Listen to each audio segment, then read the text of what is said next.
Hello বন্ধুরা, তো আজকে আমি বানাবো ডিম টোস্ট। যার জন্য এখানে শসা ও পেঁয়াজ কুচি করে আমি রেখে দিয়েছি। তারপর 3টে ডিম ফাটিয়ে নেব, তাতে একটু লবণ দিয়ে দেব। ডিমে লবণ দেওয়ার পর এটাকে ভালো করে ঘুটে নেব।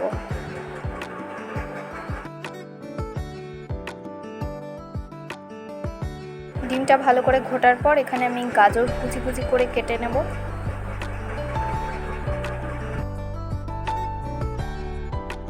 তারপর ব্রেডগুলো ভালো করে সেঁকে নেব। তারপর গাজরটা কুচি কুচি করে কেটে নেব।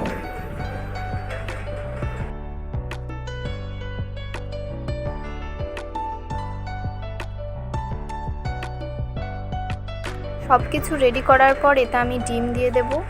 তারপর এর ওপরে ব্রেড চাপা দিয়ে দেব। ব্রেডটা দেওয়ার পর তারপর একটু চিনি, বিট লবণ দিয়ে তার উপর স্যালাড দিয়ে দ্বিতীয় নম্বর ব্রেডটা চাপিয়ে ওর ওপরে হালকা সস দিয়ে ডেকোরেশন করেই রেডি।